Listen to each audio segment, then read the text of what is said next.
My guest this evening is Glenn Kimball. Now, let me tell you a little bit about Glenn Kimball. I think probably a lot of you are already very familiar with him, but for those who are not, Glenn has a BA degree in journalism, an MA in communications. He has completed successfully all the coursework for a PhD in communications, passed his doctoral exams, and at this point is awaiting the completion of a dissertation. He's the former president of International Exchange School, a vice president of 2 cellular phone companies. He's taught school at the Southern Illinois University and was ranked by student evaluations in the top 10 instructors at the university. Now, that's all very well and good. That's great. Good credentials. But what interests me and what we're going to talk about tonight is that he's been collecting ancient texts since the age of 15. Now, after 25 years of research, and during that 25 years of research, it included visiting all kinds of museums and Indian tribes and medicine men and universities. And after 25 years of research, he has assembled some of the missing links and unsolved mysteries of Christianity, and perhaps just some plain unsolved mysteries. And I think you can see by his background and credentials why Glenn is controversial. But then controversy is not a bad thing. It's a good thing. It means you're making people think. Glen Kimball, welcome to the Kevin Smith Show. Delighted to have you here. It's good to be with you, Kevin.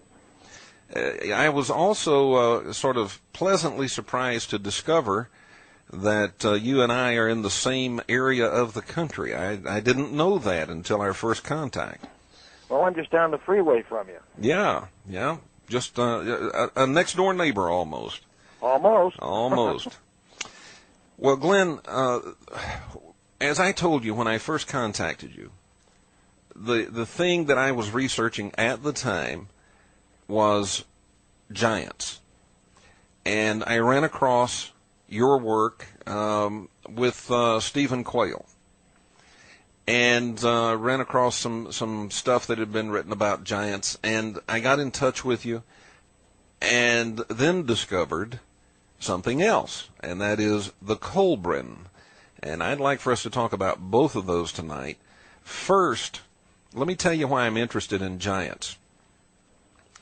A whole lot of things that people say, oh, that's just a myth, have turned out to be not just a myth. They've turned out to be true. They've turned out to be facts across the span of history. And a lot of ancient texts from a lot of civilizations, the Bible included, speak of a race of giants. American Indians speak of a time when there was a race of giants living on the planet. And as I started researching it, I discovered that a lot of skeletons of giants have been dug up here in the United States of America. In some cases turned over to the Smithsonian, and then the Smithsonian shrugs its shoulders and says, we don't know anything about it. And I find that very interesting. Right here in Arizona, you may be familiar with this, in the early 1900s, there were 2 skeletons that were dug up in the Grand Canyon area, one 12 feet tall, one 15 feet tall. Those were documented and then turned over to the Smithsonian, never to be seen again, never to be heard from again. And in talking with you, that's a long way of getting here, but believe me, I'm going to let you talk now. You have actually seen the skeleton of a giant, am I correct? Not only the skeleton of a giant, but the mummified remains of 2 giants. Their clothing, which was spun gold, these were kings. I measured them with my tape. I took pictures of them, which I still have, and have published those pictures. Their tunics or their robes were 14 feet high. Their gloves were 12 inches long. Their heads were twice as big as mine.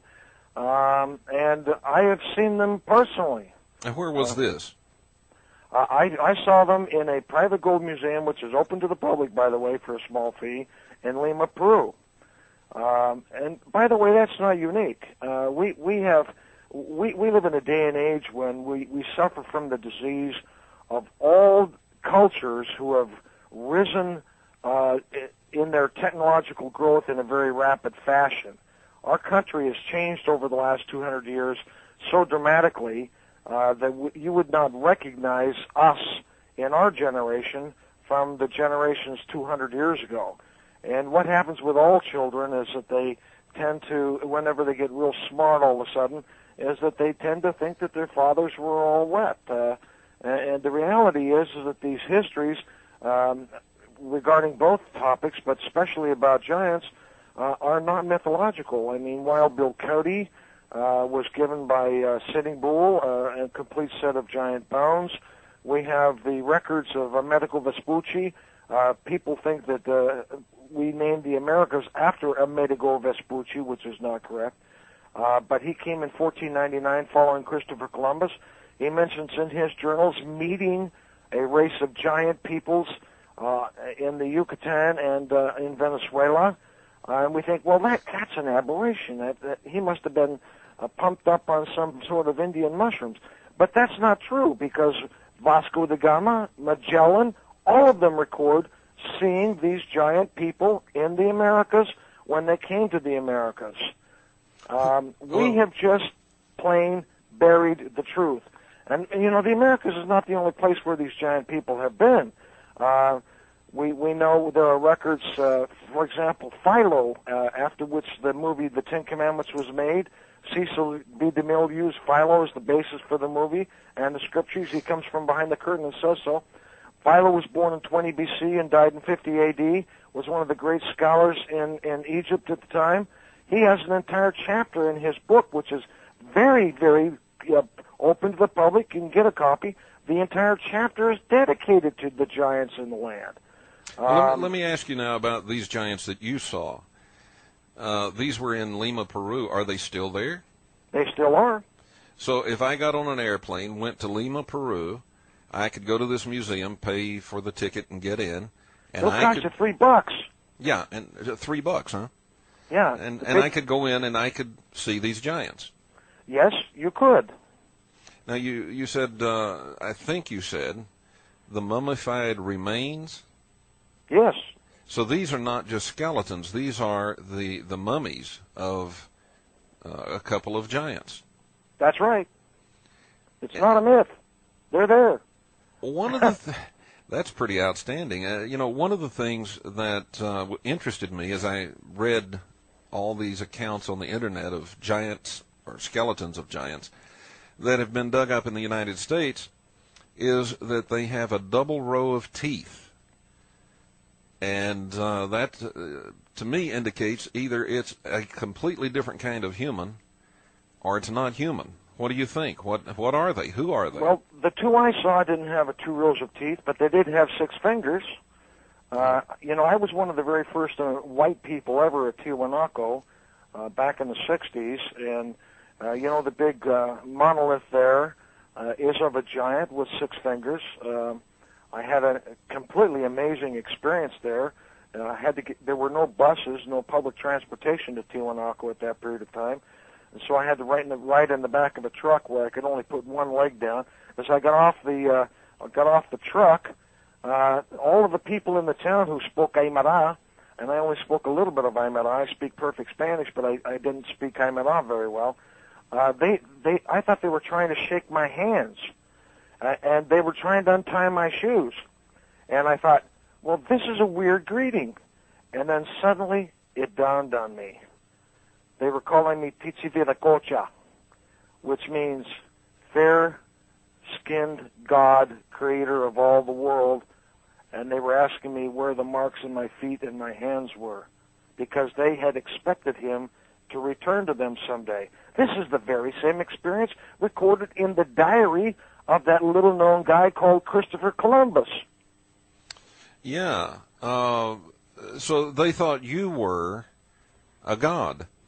They thought I was. They thought I was the guy who came to their ancestors, taught them how to plant in these high mountain regions, because you cannot grow things. I mean, you go to Bolivia, the valleys are 11,000 feet high. I mean, this is not the greatest place to grow alfalfa.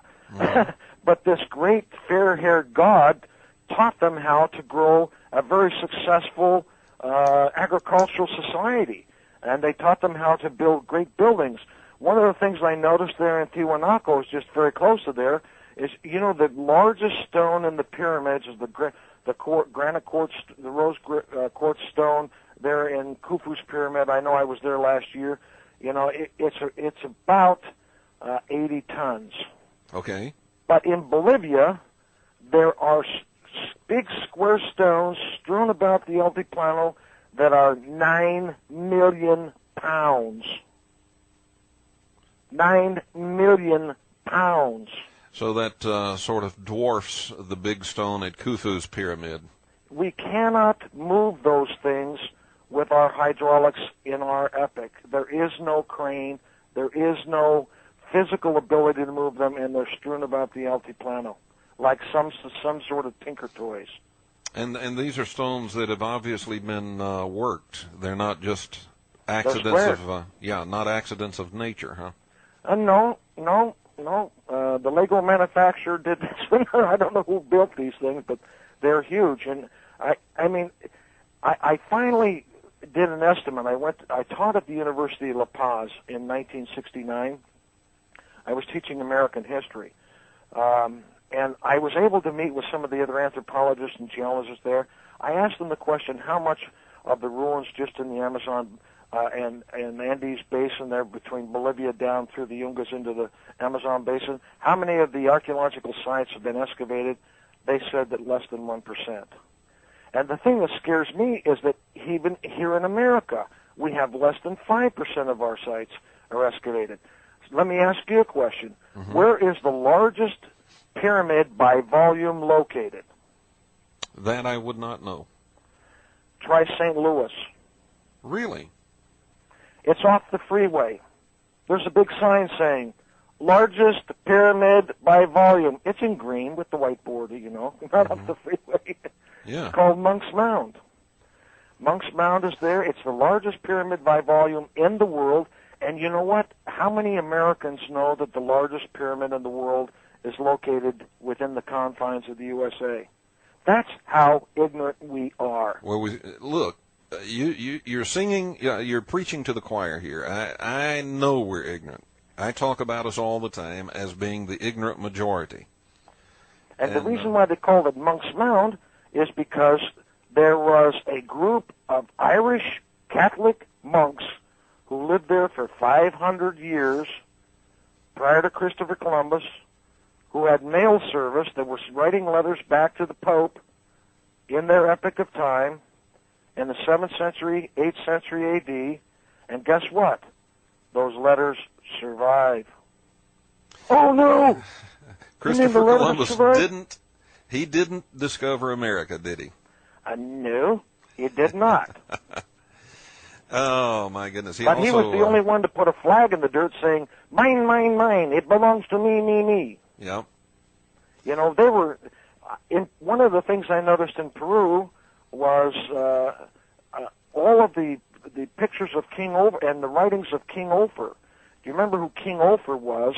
In the Bible, King Ofer was the man who provided all the gold for what?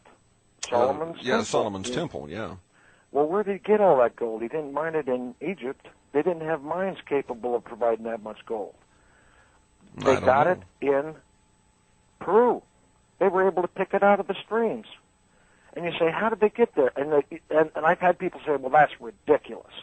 Except for one little thing now, because now they have done toxicology reports on all of the major mummies in Egypt, Germany, France, and England. That means that they've taken hair samples to find out what these people were eating as a diet. Yeah. And guess what they found in their hair? Arsenic. Cocaine. Cocaine. Where's cocaine grown? In Jerusalem? No. It's only grown in one place, South America. And guess what their mummified interiors were lined with? I don't Tobacco. Now, where did they get tobacco and cocaine from? And these are Egyptian mummies back at 2,500 years BC. Where did they get that from? The local neighborhood herbology store? No. They got it from the Americas. And off of the coast of Ipanema, there in Brazil, what do you find in the bay? But the ruins of Roman ships. We know what dates they were from the 1st century. What were the Romans doing in Ipanema? Were they on vacation? Well, let me ask you a question now, and this, I was going to ask this related to the giants, but it relates to all of this that you've been talking about. With the giants, the evidence just disappears. They turn it over, it's been turned over in, at least in one case that I've read of, and I have some confidence in the reporting, that it was turned over to the Smithsonian, and they shrug their shoulders and say, we have no record of it, we don't know about it, etc. All of these things that you're talking about with the evidence and the proof that ancient civilizations actually were here in America, who has a motive, and what would that motive be to keep history hidden? One of the protocols of universities is we have the protocol, which is we have a basic stock of information, and if it doesn't fit into the information that we already know, we throw it out. Yeah, why? And that's one of the problems I've had with my dissertation. One of the most amazing stories was when I first presented my dissertation. I'd done 1,000 hours of research on it. I was one of the first people to promote and to tell the world that we ought to go and use patches to deliver medicine like anti-smoking medicine, and birth control medicines and vitamins through the skin on a patch basis. They told me I was nuts. And the head of the department came to me and said, we cannot allow you to write the dissertation on this subject. And I said, why is that? And I felt really sheepish, and I felt a little bit ignorant, like he was going to condemn me for having a stupid idea. He said, because there's nobody in our school that knows what you're talking about. Well, that's the and problem see, that, in the universities. That proves what I say all the time. When you have a PhD, and I do, when you have a PhD, it means you're an expert in knowing what your professors know. Exactly. That's all. In fact, I had a good friend of mine tell me that a PhD is a guy who knows where the library is. Yeah, it actually stands for piled higher and deeper. We we have to take a quick break, and we'll be back in just a moment. Since 9/11, we've all become security conscious. We want to know the people whose job it is to protect us can actually do the job. The difference between a security guard and a security professional is professional training. In Arizona, the oldest and best DPS-approved security academy is Assessed Security Enforcement Training Academy. Make sure your security staff is the best. Call Assessed at 602-997-0041.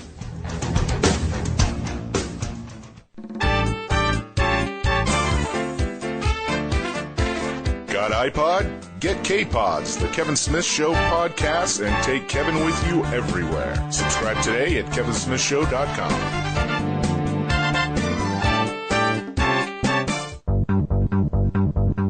There's some bizarre stuff they're finding on Mars, and they're finding it fairly often. And the people who are exposing it are people who are looking at NASA photos and going through it and finding these little tiny things that no one would ever thought they would find. Now, when you go to the biggest Air Force study ever done, Project Blue Book Special Report 14, you find the truth is exactly the opposite. The better the quality of the sighting, the more reliable the sighting, the more likely to be unidentifiable, and they're the only ones we care about. The Anunnaki took a whole long time to perfect what they wanted in a slave race. But finally they created a slave race, which is us. The press has let the government get away with bloody murder when it comes to flying saucers. The New York Times, the Washington Post, they've been grossly negligent in how they treated the subject. The Kevin Smith Show, unique in the galaxy.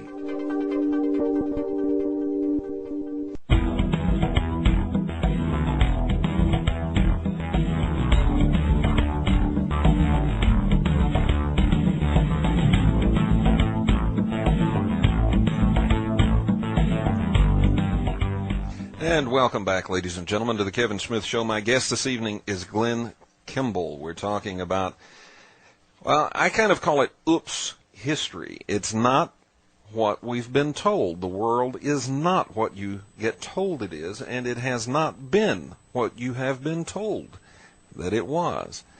But Glenn, I understand the deal with universities. I don't agree with it, but I understand it.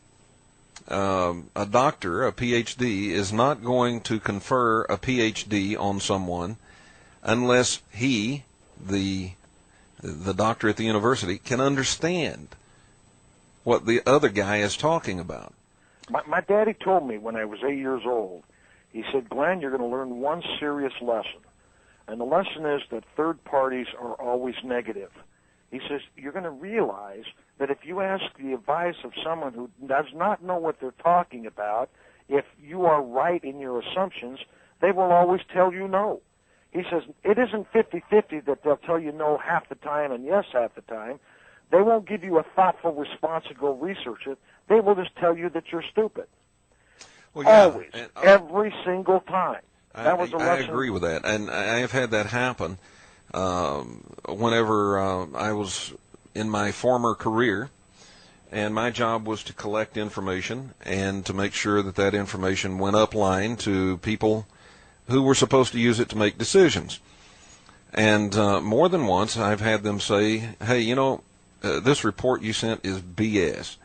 And then the thing that I had said would take place did take place, and in one case people were hurt.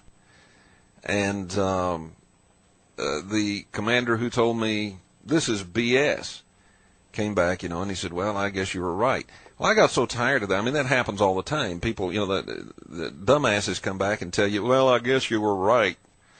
And I got so tired of it, I decided that even if I knew that this guy was going to get beat up tonight, I'm not telling him, you know. Well, we could cite examples after examples, but you know, let's get back to giants for a minute. Are there missing stories of giants? And the answer is yes. You know, during the Second World War, when the Japanese invaded the Solomon Islands, yes, guess what they found? Giant they found size. A giant guy who picked up their Jeep and tossed it 100 yards through the air. 100 yards? Yeah, 100 yards. It was the shot put of the century, okay? And they captured the kid. I mean, this little guy, okay? Okay. And we don't mention it today, though those records are still in the CIA.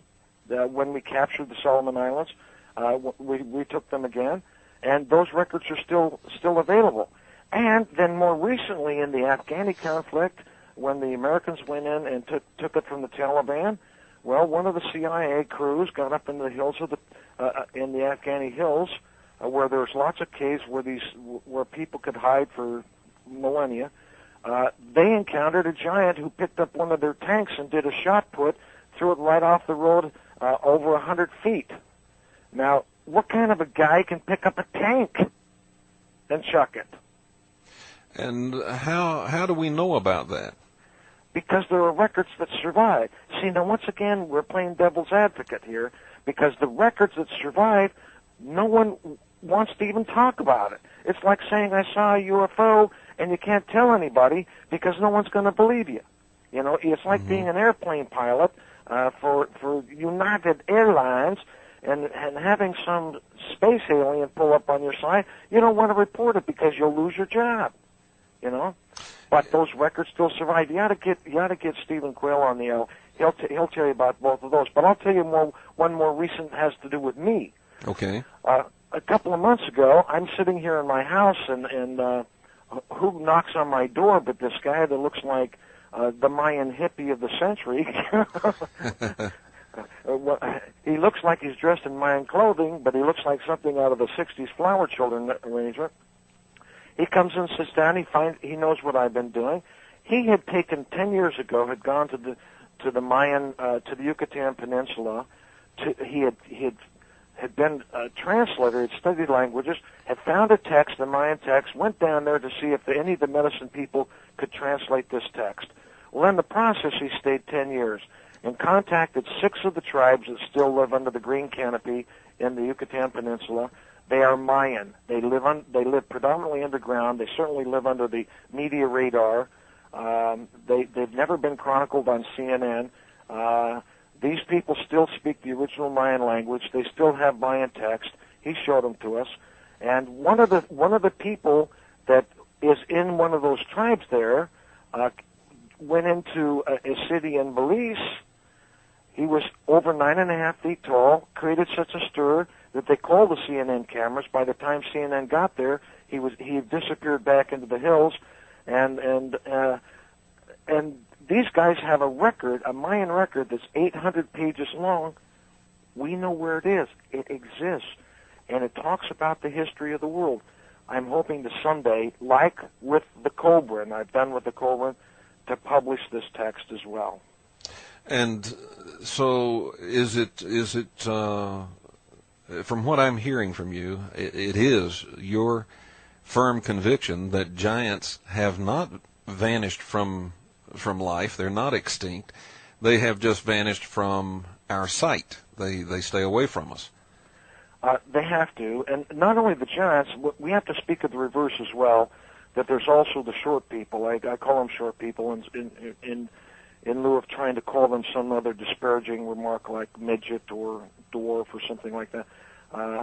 There are still races of short people that exist. You know, one of the amazing things on the media, on the wire services, is the discovery of whole cities that were populated by these very short races of people.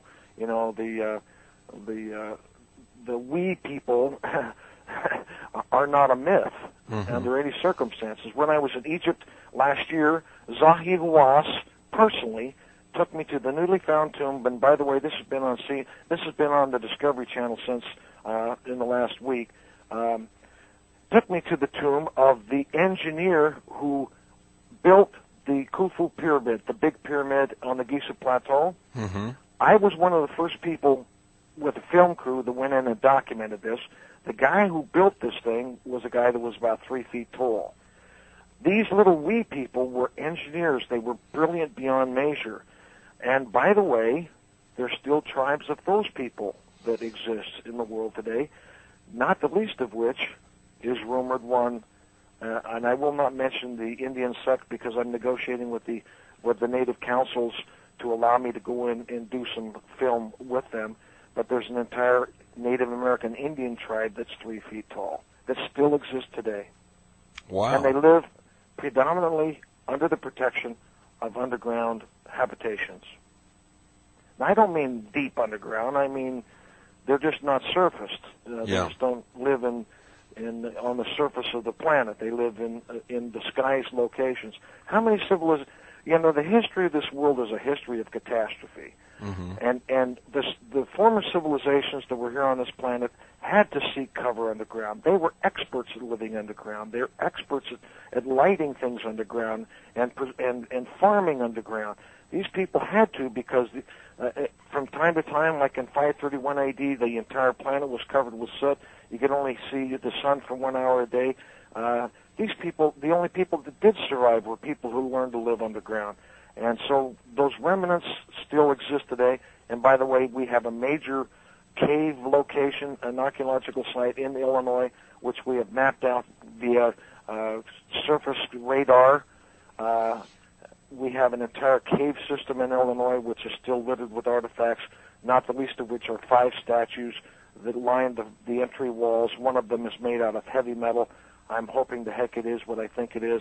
It's a statue 5.5 feet tall, made out of solid gold. Wow. Well, you know, a lot of the skeletons of giants that have been dug up in the last 200 years here in the United States were in Illinois and Ohio and but a bunch in Illinois.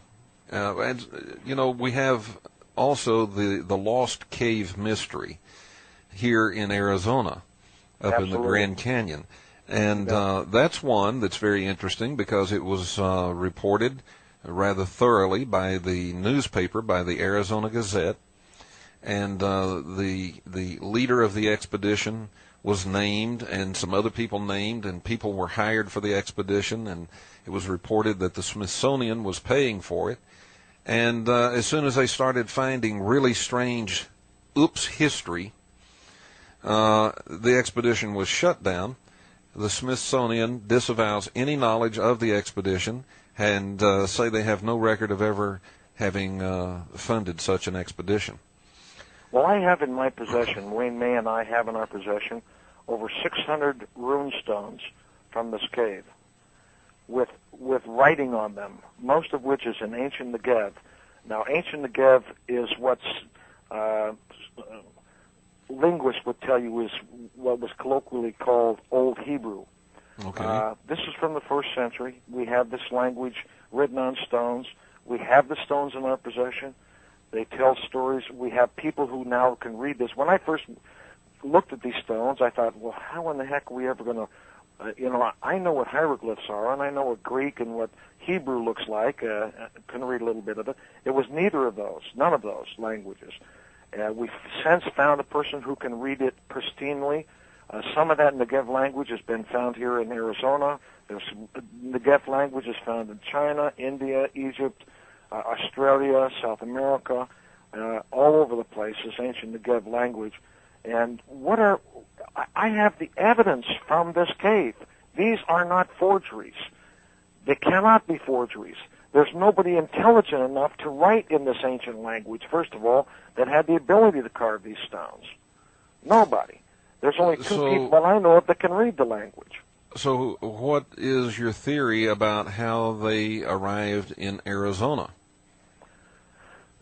I don't know. I know how they got to I know how they got to Illinois.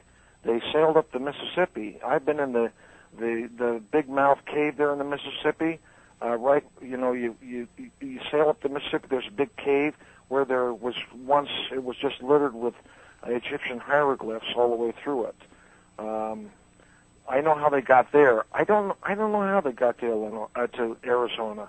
I know that they were here because the writings are here. Mm-hmm. We haven't put all the pieces of the puzzle together. We know, for example, that the Aztecs cultures defeated the Toltec cultures, and the Aztecs always said that they came from the north, that they came from a civilization that disappeared under the ocean some 11,000 years ago. They called themselves Red Men, which is very interesting because they came from the land of the Red, which is the only other people that call themselves the Red Men were Egyptians and people from India, and they have a little site in that region called the Red Sea, which, pardon me, is not red at all. Yeah. I've been there. I vacationed on the Red Sea. There's nothing about the Red Sea that is red under any circumstances. Why is it called the Red Sea? It's called the Red Sea because this was the area where the people, the culture of the Red Men came from. This was their ocean. This was their portal into the Indian Ocean where they dispersed and went around the world. I'm reasonably certain that this is where, after the last ice age and the destructions, where the migrations of our Native American Indians came. We think that they came over the isthmus and traveled over land. I'm sorry, they were better than that. They had technology to sail, and that's exactly what they did do, is they used boats to come here. Okay, fascinating stuff with my guest this evening, Glenn Kimball. And we will continue. The Kevin Smith Show rolls on. We have to take a quick break.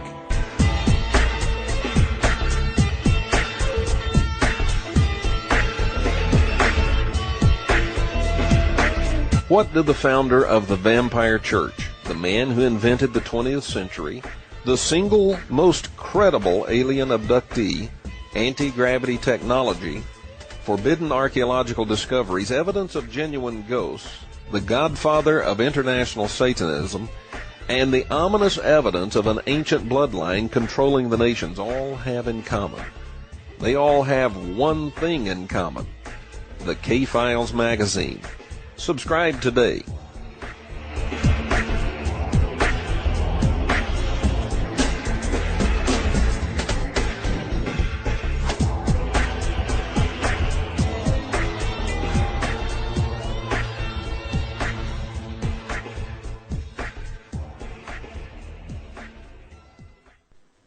call Kevin Smith at 1-800-289-1092.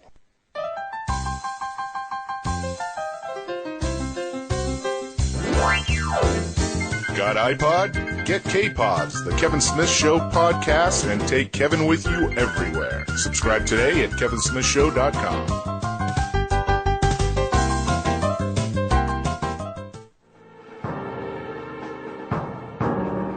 A closed mind is a mind that refuses to investigate evidence. What we know is minuscule. It's microscopic compared to what we don't know. The evidence is overwhelming that planet Earth is being visited by intelligently controlled extraterrestrial spacecraft. In other words, some, underline that 37 times, some UFOs are alien spacecraft. I knew something was getting ready to happen. Suddenly there was this brilliant tube of light that came shooting down from the sky with more force than I could possibly explain. Damien, are you a genuine vampire? Yes, I am a genuine vampire. In 1938, these were first discovered by some German archaeologists. 5-inch long clay jar containing a copper cylinder encased with an iron rod, and they found that when they applied a weak acetic acid, it actually generated a positive volt. And they couldn't figure out what these were possibly being used for, other than maybe it was some type of a battery device, an ancient battery.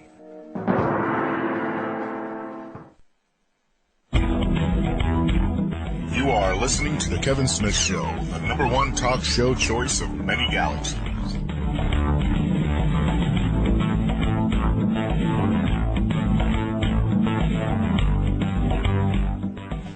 Welcome back, ladies and gentlemen.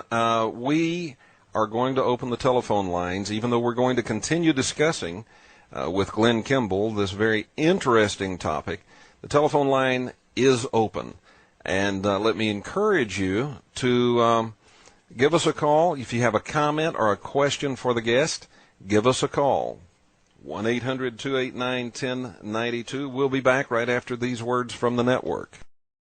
And welcome back to the Kevin Smith Show. Folks, my guest this evening is Glen Kimball, and he's educating us about some really, really different information than what we've ever heard before about history.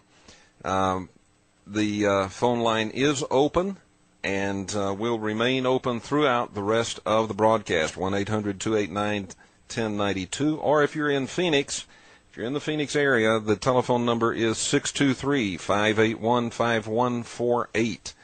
If you have a comment or question, be sure that you take this opportunity to give us a call.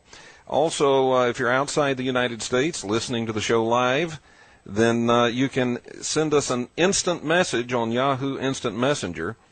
And if you have a question or comment, I will read it to the guest, and he can comment on it. When you go to Yahoo Instant Messenger, my address is kevinsmithshow@yahoo.com. Pretty simple, huh? So, Glenn, we've got maybe 3 or 4 minutes here before we take the break for network news at the top of the hour. And you were telling me before we went off the air there for a minute for the break, you were telling us about some of these oops history things here in the United States. What I really would like to hear, if you have a theory, is why would anyone want to hide this from us? I understand about universities, but why museums and press, the Leaning Tower of media, why do they hide these things from us? We live in a day and age where we believe in conspiracies. We're very conspiratorial. I'm not a fan of conspiracies. I really don't think that somebody organized... We can't stay organized in our own houses, let alone be organized in a conspiracy. I think that people just do not speak about those things which they are not professional on or know a lot about. And when you talk about quantum leaps of understanding, we are a society that limit ourselves to very slow, gradual curves in our technological advancements and in our understanding, because that's the way we do things. Carl Sagan said it best, phenomenal claims require phenomenal evidence, and sadly, he's right, though I think whoever invented that protocol should have his head examined, because we could advance our society a great deal faster if we just did it on a protocol like you would start any new business. If you had to require phenomenal evidence that you would be successful every time you started a business, we would have no business in America. We'd be living in caves. I think part of it is that we simply don't like information that proves we're really ignorant. Yeah, and 100 years from now, we're going to look back at 2006 as being a year that is encompassed in a couple of decades that are the dark ages of humanity. We don't like to hear that, but part of the reason we can blame on television producers, because these television producers who know nothing have formatted our science and our history into this Discovery Channel, Learning Channel scenario where the producers who are not educated in history or in science or anything else format our educational systems in what fits the time parameters. And in order to be fair, they always ask what they think of people on both sides of the issue. So they give some guy who hasn't got a clue what he's talking about, who's got a few degrees behind his name, to respond. And what does he always say? Nope, that isn't true. Yep. By definition, nope, that isn't true, is a statement of a total ignoramus. Yep. He has not spent the time. That's true. Folks, we have to take a break for the news at the top of the hour. Remember, this is your opportunity. If you want to talk with someone that's got absolutely fantastic information about some really mysterious stuff, the telephone number's pretty simple, 1-800-289-1092, or instant message me at yahoo.com, all right? When you go to Yahoo, the ID is Kevin Smith Show. We'll be back with more information from Glen Kimball right after this.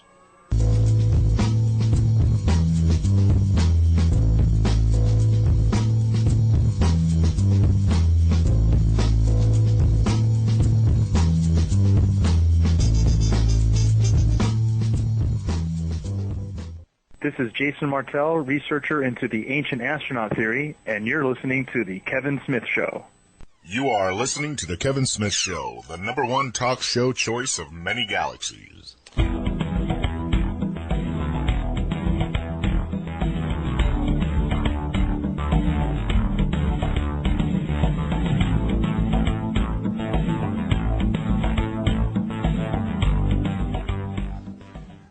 Welcome back to the Kevin Smith Show, ladies and gentlemen. It is with pleasure that I tell you that my guest this evening is Glen Kimball.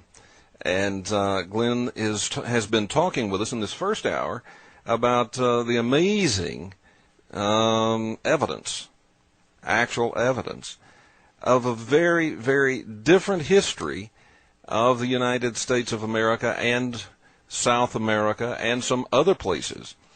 We've been talking about giants and the evidence for the existence of those giants. Now, folks, we're going to shift gears a little bit because there's something that we really, really need to get him to talk to us about. It is an ancient manuscript. Now, remember, he is a collector of ancient texts. Well, this thing is called the Kolbrin, Kolbrin, and it is an ancient text, maybe a collection of ancient texts. And apparently, it was in existence at the time when Jesus was walking on this planet. So, Glenn, introduce us to this text a little bit. What is it? The Kolbrin is really, I call it the Kolbrin Bible. It has no resemblance whatsoever, as you well know, having seen part of it, resemblance to our Holy Bible, other than the fact that it is a collection of texts, which is the denotative word of the word Bible, and that it also treats the creation story, the coming of Adam and Eve, the flood, the Exodus, Jesus, etc., etc. It is the curriculum that was taught at the great universities in Great Britain at the time of Jesus. To give you some sort of a scale here, it is estimated that there were some 60,000 students going to school in Great Britain during the lifetime of Christ. Let me get you to pause right there for a moment, because most of us were not aware that Great Britain, or that Britain, was not Great Britain then, but Britain. We were not aware that it had great universities or any type of real civilization at that time. And the reason for that is that even the British themselves fall under the disease that we in America do. If you open up a textbook on American history in America, you read about the Mayflower and the Founding Fathers. You don't read about the Native American Indians. Right. That's not in the first chapter. The same thing in British history. You open up their textbooks, you read about what the Romans said about their history. They don't talk about the tribal histories that predated the Roman history by a very, very long time. and that these tribal entities had been teaching university subjects 9 courses of study. The Romans called these ancient Druidic people by a coined phrase, and that phrase was they called them the Magi. The very same Magi fraternity that visited the birth of Christ was centered in Great Britain. They were educated in outdoor star educational systems, astronomy observatories called things like Stonehenge was one of their places where they were educated. They'd been using these things as schools back as far as 2,700 years B.C. And most of the learning of the stars that was found in the East, in the Far East, in Egypt, in India, and even in the Americas came out of these great schools that were originally in Great Britain. So this Magi fraternity had one other little characteristic to it, and that their great secret was, and it was a religious secret at the time, much like Pythagorean's theorem, was that you could travel 40 times farther in a day on a boat than you could by camel. So they traversed the world. They were great merchants. They held the secrets to the traffic with the East, which is what is the basic ingredient which made every society that was ever rich, rich. Even the Egyptians were not rich until they began doing trade with the Far East. We know that the great Venetian Venetian societies in the 11th century AD became great because they were trading with the East. We know at the time of Constantine, he moved the capital of Rome to Constantinople to take advantage of the trade routes to the Far East. We know that Caesar, Tiberius Caesar, and his predecessor, Octavian Caesar, built the largest seaport in the world near Jerusalem in a city called Caesarea to take advantage of the trade to the Far East. We think that at the time of Jesus, that the people living in Palestine at that time were poor little peasant desert dwellers. Well, I'm sorry, 10% of the population were Pharisees, and these Pharisees were entrepreneurs of the very highest caliber, which made their fortunes in trade to the Far East, not the least of which was Jesus' great uncle, Joseph of Arimathea. Joseph of Arimathea was probably the third richest man on the planet at that particular moment in time, and that includes the Caesars and the Pharaohs and the emperors in China. You know, a little side note. I don't know if you know this, so let me say it. I'm not a religious person, but I am also not a completely ignorant person. And I find it fascinating that people have the opinion that Jesus was himself poor. I find that interesting because when, according to the Bible, when he was crucified, his clothes were so valuable that the soldiers said, let's don't split these in 4 parts among us. Let's cast lots for them. And his clothes were woven without seam. That means they were tailor-made, and they were really expensive. And that's one very important item. But remember that after his dad died, Joseph the carpenter, Jesus and Joseph were occupied in Nazareth. Nazareth didn't exist prior to the time of Christ. It was not a city. It only became a city when they started building the city of Caesarea, and Nazareth became like a bedroom community for the workers that were building this great city of Caesarea, which had the most modern seaport in all the world, poured with underwater concrete. There was no other port in the world, not even in Rome, not in China, not anywhere in the world was there a more modern seaport.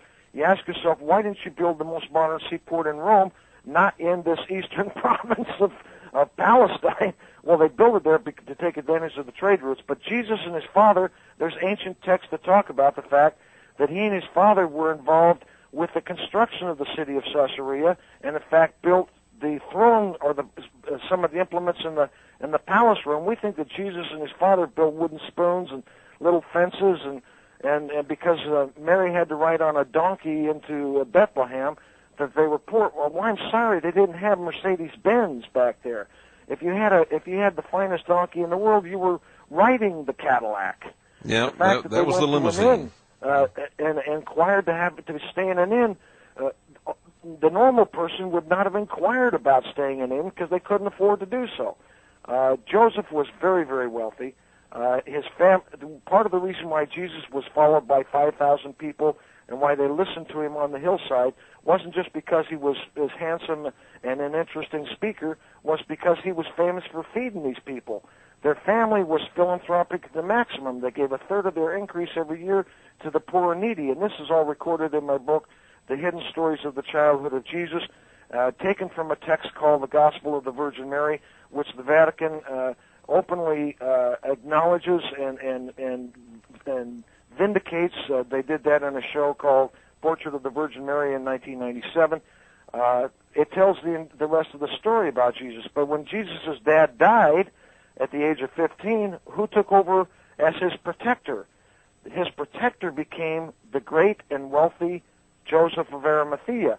And part of the reason why the missing years of Jesus are missing is because he wasn't there. He was sailing the world with his great-uncle, and I know that sounds preposterous, but we have records of Jesus appearing in England. We have Jesus appearing and doing a great deal of work in Kashmir and in other places around the world. There's a new book out called Jesus, the Last King of Kashmir. Eusebius, who was the foremost scholar at the time of the Nicene Council, records a letter written by Jesus, I guess he could write, saying, I will not, when he was petitioned by the royal family members of India to return to India, indicating that he had once been there before, he wrote him a letter saying, I cannot come because I'm in my final mission, but I will send another in my place. And he sent his little brother Thomas in his place, and that the story of his missionary, his post-crucifixion ministry, or mission there in India, is recorded in the largest apocryphal book that survives in our day, called the Apocryphal Acts of Thomas. By the way, all of these are on my website at ancientmanuscripts.com, and there are phone numbers there if you need to get a hold of me and get copies of these ancient texts. But Jesus was by no means poor. Jesus ran with the wealthy, the educated, the brilliant. People turned to him for advice and counsel. I have a document on my website called The Writings and Teachings of the Buddha Isa. If you go to any Buddhist monastery where they study ancient texts and ask them who was the greatest of all the Buddhas, and that includes in the Americas, they will tell you the Buddha Isa. Well, we have the writings of the Buddha Isa, and the Buddha Isa calls himself Jesus, and he says, I must return to Jerusalem to fulfill my mission. Now that I have seen, actually, I don't know if it was Discovery Channel but something of that genre. I have seen that information before, and it's rather interesting. But now, how does this? I wrote their script for them. Oh, you wrote that script? Yeah. Well, you did a good job. Look, how does that relate to the Kolbrin, to this text that is out now in English, and you can get it? As a matter of fact, just go ahead and tell folks how they can get it. I've already bought one. You can get it at ancientmanuscripts.com, or you can get it at my phone number. If you're here in Arizona, it's 480-704-5928. If you're outside Arizona, it's 1-888-904-9394.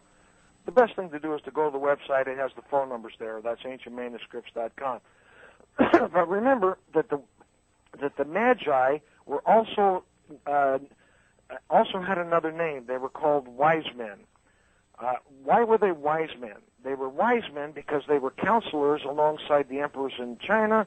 They were wise men because they counseled the kings of India and all the pharaohs in the entire list of pharaohs back to the time of Khufu. These people were great counselors. One of the great fraternal members of that fraternity was a man called Aesop. We have this Aesop's Fables in our day, which is part of the wisdom of the wise men. But this Kolbrin is the wisdom of the wise men. This is one of the most beautiful, brilliant texts you'll ever want to see. It begins with the cataclysms before Adam and Eve came to the earth. And it talks about their coming to the earth. It explains the story that the Bible did not explain to us about who these people were that intermarried with the daughters of Eve. Where did they come from? And so the Kolbrin is brilliant in that respect. Another chapter in the Kolbrin is about the Exodus. Well, one of the people who tended Moses personally was the daughter of Ramses II. Some people say it was his successor. I think it was Ramses II, much like historians have suggested for years. She took care of Moses. Her name was Skota, and her husband was Hebrew. She married him. And after they developed this military society that helped protect the southern borders of Egypt for a long period of time against the Ethiopians. Then they moved to a place called Ireland in our day, and her name Skota is we named a place after her. We call it Scotland.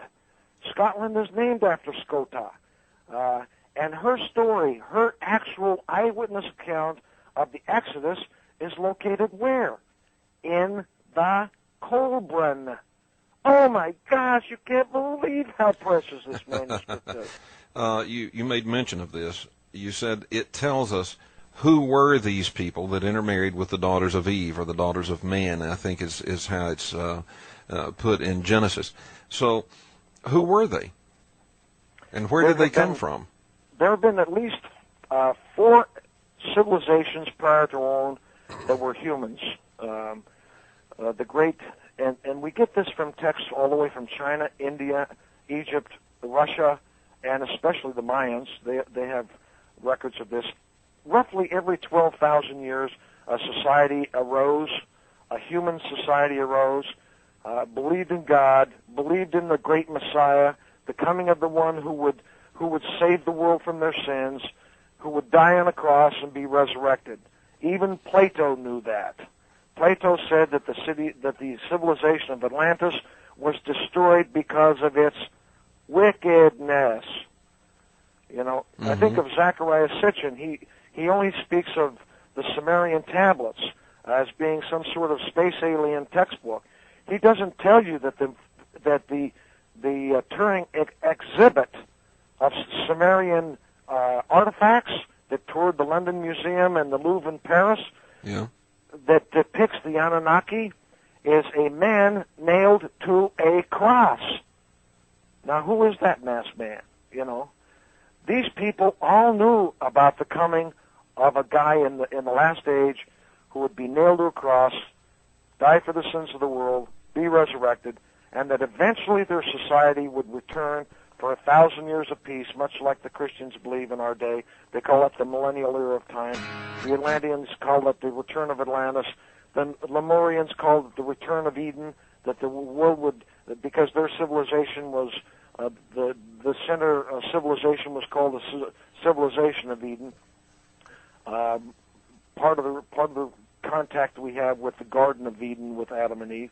Okay, well now, is there any evidence that, you mentioned earlier that Jesus was traveling the world with his great uncle, Joseph of Arimathea, and you mentioned that he was in Britain. Is there evidence of that? And if so, is there evidence that he read or studied or came into contact with this information that's in the Kolbrin? Well, we certainly have on my website some amazing documents. One of them is called The Drama of the Lost Disciples. It is the very best book in my entire bookstore. It's not available here in America. It's printed in Great Britain, has been printed for some 60 or 70 years. That's one of the primary sources. Victor Dunstan wrote the good minister Victor Dunstan wrote an entire treatise called Did Our Lord Visit England, as they say, in Cornwall and Somerset. That evidence is very clearly still available on my website. There's another book called The 12 Hides of Glastonbury, which is it's so difficult to find. It's like hen's teeth, but you can still get copies from me on my website. Those 12 hides were 160 acres of ground. This was the 2,000 acres, roughly 2,000 acres, that was given to Joseph of Arimathea after the crucifixion, when he took all the famous people out of Jerusalem to protect them, and he took them back to the homeland of Jesus' ancestors, which was once again Great Britain.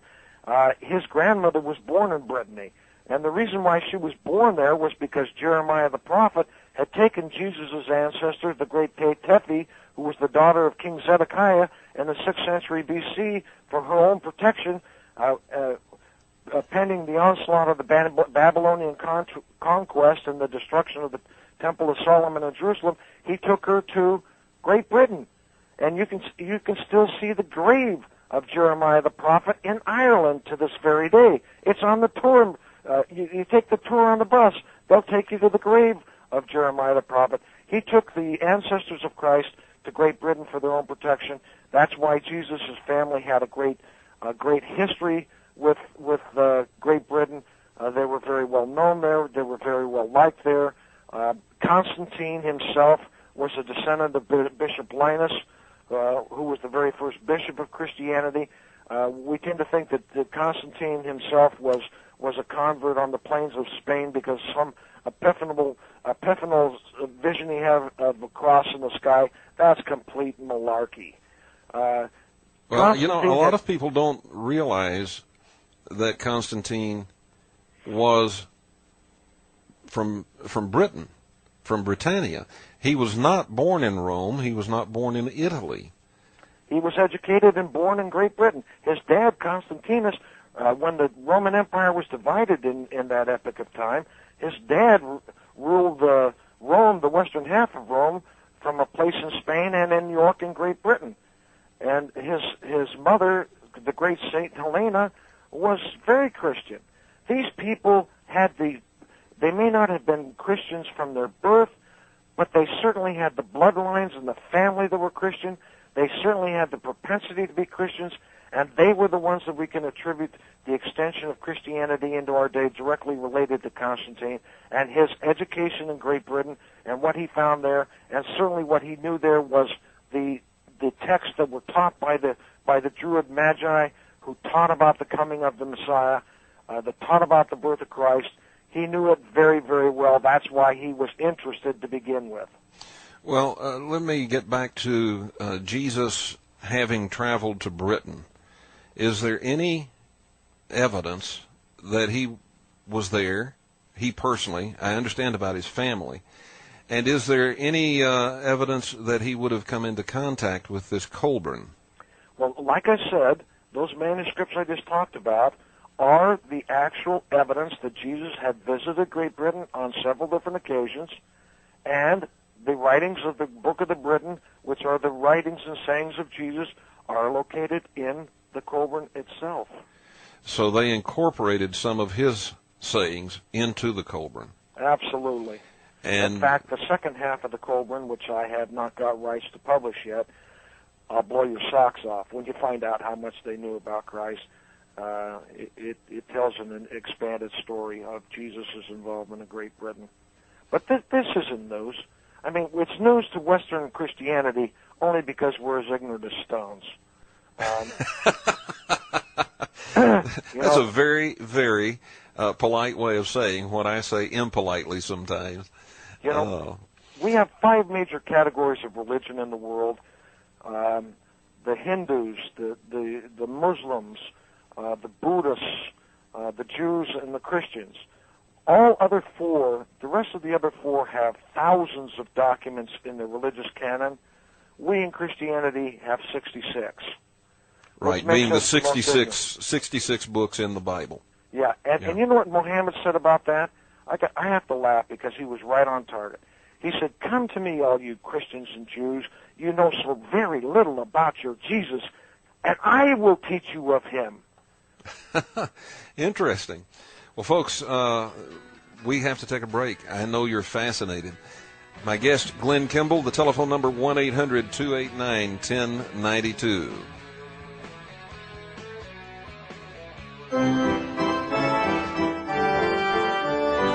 Got iPod?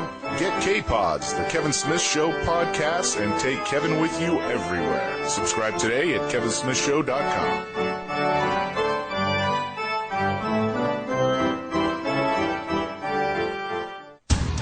Since 9/11, we've all become security conscious. We want to know the people whose job it is to protect us can actually do the job. The difference between a security guard and a security professional is professional training. In Arizona, the oldest and best DPS-approved security academy is Assessed Security Enforcement Training Academy. Make sure your security staff is the best. Call Assessed at 602-997-0041.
Welcome back to the Kevin Smith Show. Caller, what is your name and from what part of the country are you calling from? My name is John from Pennsylvania. Okay, John from Pennsylvania. Go ahead. Okay, I'd like to ask Mr. Kimball, what does he believe in the hierarchical scale? I'm a college student, and I've been studying about the different ancient civilizations and the drawings with depicting hierarchical scale. That's what I was taught. Okay, we'll let him comment on that. Glenn, could you hear the caller? I could not. You have to turn your pot up a little higher for me. Okay, we'll do that. He wants to know, it's John from, I think he said Pennsylvania. But anyway, John wants to know, what do you think about the hierarchical scale? Are you familiar with that? There are many hierarchical scales. I don't know which one he's referring to. So I don't know what he's referring to. I apologize. I would love to answer his question and comment, but I'm not exactly sure. Okay, well, let's see if John is still there. John, are you still with us? Yes. Okay. I don't know if you could hear his answer. He said he's not familiar with what hierarchical scale you're referring to. Okay. When you're talking about ancient civilizations and their drawings and whatnot, specific, even like the Egyptians and whatnot, when we were talking about the giants and stuff, and the way they depict their drawings on their walls, and then usually the leaders are usually like giant forms compared to the rest of the followers. And I was wondering, is that something that, was it just taught to me as being a hierarchical scale, or is that the truth? I mean, that's more or less what they were seeing in other words, face value. In other words, the question is, they appear as giants in the hieroglyphs, and you've been taught that's because they were the elite, the leaders, the powerful. But is it perhaps that they actually were giants, and not physically, and not just because they were the leaders? Is that the question? Yes. Okay. To be very Yeah, go ahead. To be very candid with you, the smartest of the civilizations were the short people, not the giants. The giants were lumbering buffoons, March. But I understand this to be his question. He's been taught that they are depicted in the hieroglyphs, the pharaohs and the nobles and so forth, that they are depicted larger because of their status in society rather than actually being physically larger. Do you buy that, or do you think they were actually physically larger? No, I think he's probably right. The larger the stature, the more prestige that you would have. But one of the things that you would add to that idea is that we all know about hieroglyphs, but we don't know very much about hierography. We've been able to read hierography, which is the common language of Egypt, long before Napoleon. We just didn't understand the sacred language of the hieroglyph, which was only used by the priests, which talked about their technology, which they kept secret and sacred, which talked about their histories, which they kept secret and sacred, which talked about their spiritual understanding, which they kept secret and sacred.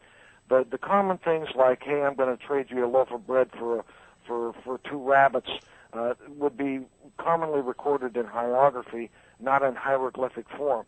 So in that sense of the word, the kings would record their edicts in hieroglyphs, and the common people would use hierography, which is the common language that was spoken.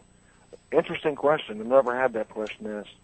Yeah, and in fact, I'm familiar with that concept, and that also is what I was taught. I studied ancient history back in ancient history when I was in college, and I was taught the concept that he's talking about, and but yet that question did not occur to me. Caller, give us your first name and the part of the country that you're calling from. Kevin, it's Al from New York. Okay, Al, what's on your mind this evening? You know, the other night, I think it was last night, we were discussing about the King of Bog. You actually brought that out. Right. And the giant stones in that part of, of antiquity, that part of the world. And I have a book in front of me. I was wondering if Mr. Kimball is aware of this person, Adrian Mayer. Her book is The First Fossil Hunters. Okay, let's find out. Let's see if he's familiar with that. Nope, sorry, I'm not. Okay, he's not familiar with that. He's not familiar with it? No. Well, I think he would find it very interesting. This is a paleontologist that has done a lot of work in, let's say, around the time of the Greeks and Romans, and has worked with digging up old fossil bones. Mm-hmm. And it's her contention that, like the femur bone of a person, all right, a human being, if you put it next to a femur bone of a large, gigantic animal, it almost looks the same, but it, of course, it's going to be larger. And I think what she was saying, that a lot of the Greeks and Romans, when they found it lying around, or they picked it up, they may have thrown it in a burial site. All right, and it may be the possibility that people interpreted it differently. Yeah, they thought it was human when it wasn't. Right. Mm-hmm. So, okay, let's. I think the world is trying to find an excuse to bury the giants until you find a mummified remain of one, or I have little doubt. I'll tell you one thing about anthropologists and paleontologists. They can tell in an instant the difference between a human bone and a reptilian bone. I'm sorry, this lady's nuts. You get a good paleontologist. They can, in 3 seconds, they can tell you whether it's humanoid or not. Yeah. Okay. Al, one of the things that, of course, Glenn has just pointed out is that a paleontologist can tell the difference between a human bone and one that's not human, and they can do it instantly.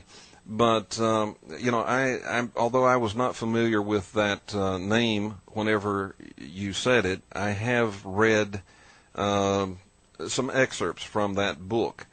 I don't buy it. I really don't. And see, the thing is that skeletons of giants have been found, and it was not just a femur. I mean, there have been complete skeletons, including skull, found, and they were definitely not just a large animal. It was either human or something humanoid. Yeah, I can see your point. That's the other side of the thing. And, of course, she was doing it in a particular area of the world and trying to, gather information from different spots. And evidently... one of the things that happens, though, is that a lot of people, I started to say these debunkers, well, and that's what it is. They have like a calling from God to make things fit the world as they see it. And it was that same sort of sense of a calling from God that forced Copernicus into having to retract his statement that the earth is round and it is not the center of the universe. It orbits the sun. Al, thanks for your call. Ladies and gentlemen, the telephone number, we still have time for a couple of calls. 1-800-289-1092, or if you're in the Phoenix area, 623-581-5148. We have I've just gotten a message here from Australia, and here's what it says, and this won't be the first time, Glenn, that you fielded something like this. He says, Glenn sounds like he is saying the Bible is wrong. What makes him think he's smarter than the Bible? I'm trying to say that the Bible is absolutely, it's 10 times more correct than we think it was. I'm not trying to say the Bible's wrong, but the Bible was never pretended to be the entire Encyclopedia Britannica of the entire history of the world. And that's what Christians are always trying to tell us. They stand up on a podium and say, a Bible, we have a Bible, we don't need any more Bible. That is the seeds of ignorance. I mean, if you ever have anyone saying, I don't need any more books, I got enough books, and I've learned all I need to know, that is a statement of a stupid person. And I don't mean this man in Australia is stupid. I know that. I'm not trying to suggest that. But rest assured that my efforts, I'm a Christian times 10. I am not an atheist under any circumstances. I'm trying to tell the people that the part of the reason why we have partitioned into a group of scientists in our day and a group of religious people, we've separated the two, and it's never been separated in any other civilization in the history of the world, is because of this very problem. It's this very problem. So you're saying that the Bible is not wrong, it's just that there's more information out there about the world than what is contained in the Bible. And the problem is that people say, if it's not in the Bible, it can't exist. Well, duh. Those kind of phraseologies that are commonly bandied about by very, very lay ministry are the seeds of the reason why we're ignorant today. If you really want to get into the idea that the Bible is true, then you've got to understand that there's a great deal more to it than we have possibly conceived in the past. Yeah. And you have to open up your mind to the idea that there's a great deal more. I'm not trying to suggest that this good man is ignorant. Pardon me, I'm not saying that. I'm just saying that language is what's keeping us ignorant and keeping us separated from the scientific community. Caller, what part of the country are you calling from? And your first name? This is Lyle from Indiana. Okay, Lyle. I had a question for Mr. Kimball. I was wondering... Okay, you're going to have to speak up nice and loud for us. Okay, I have a question for Mr. Kimball. Mm-hmm. I was wondering if he could give us the history of the Kolbrin and why he thinks that is a real book and not something just put together for, recent times. If you can kind of give us the history of it. Okay, Glenn, we have a real weak connection there with Lyle, so I don't know if you heard his. Okay, give us a quick history of the Kolbrin and why is it real? Where did it come from? Why is it real, and not just something that's been made up? Well, we're just at the very infancy of generating the provenance for the Kolbrin. One of the things that we're just beginning to find those ties that vindicate the Kolbrin. I have to laugh a little bit because we found a sword in Pennsylvania from the Arthurian period of time, and it was depicted on the book Holy Kingdom, Adrian Gilbert's book written in Great Britain. It was also the subject of an article in the Ancient American Magazine, and I've seen this sword dozens and dozens of times. And it never dawned on me that written on the blade of the sword is the word Kolbrin, and it comes from the 6th century, and it was found in America, for heaven's sake. And there's an entire Kolbrin society or Chaldean society in Great Britain that have talked about these things for 2,000 years. In fact, the first above-ground Christians in the entire world, long before Catholics gathered together and institutionalized the Western Christianity as we know it in the Nicene Council, they were building churches in Great Britain and calling themselves the Chaldean predecessor of the word Kolbrin, and we're just at the beginning of documenting the evidence that the Kolbrin was in fact real. We received our copy from one of the very tail ends of a Knights Templar society that has survived from the time of Edward I, or Longshanks from the movie Braveheart. He went into Glastonbury in 1184 AD and burnt the Glastonbury Abbey to the ground, looking for evidence against the Templars. Okay, we'll get you to continue that right after this break. Ladies and gentlemen, we will be right back with Glen Kimball.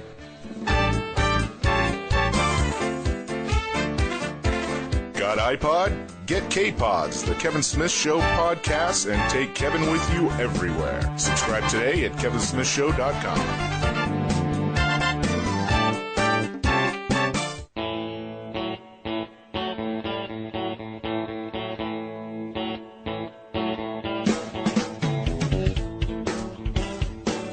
Hi, folks, this is Kevin Smith. Here at the Kevin Smith Show, we are proud of our two publications, and let me tell you why. Each week, we publish the K-Files e-zine, one of the finest e-zines available anywhere. From its first edition back in 2000 until now, it has been and always will be a free publication. Each edition is packed with great articles and information. It also has sizzling links to hot sites and a free valuable download. We also publish a monthly magazine called the K-Files Magazine.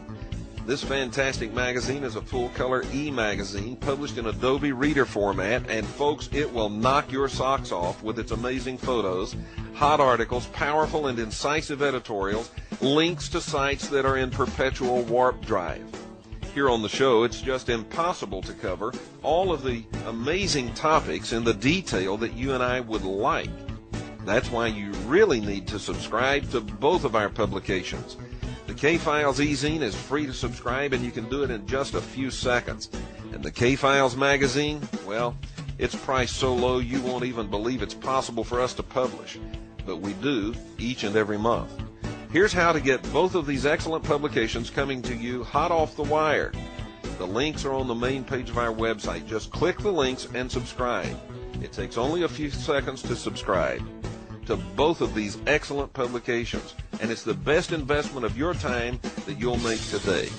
So why not click those links right now and begin enjoying what your fellow listeners all over the world are already enjoying.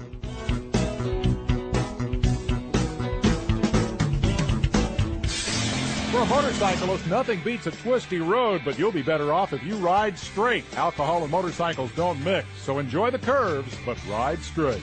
Ride Straight is a service of the American Motorcyclist Association in cooperation with the National Highway Traffic Safety Administration. For more information, visit ridestraight.com or call 1-800-AMA-JOIN.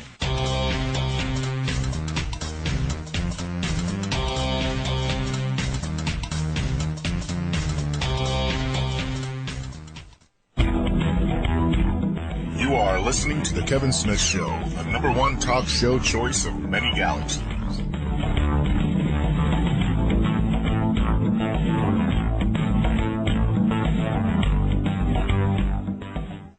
Welcome back to The Kevin Smith Show. My guest is Glenn Kimball. I made the mistake of saying Campbell as we took the break, and I hope you'll forgive me for that. Glenn, we've got just a few minutes left, and folks, we've got time for one quick call if you want to call in.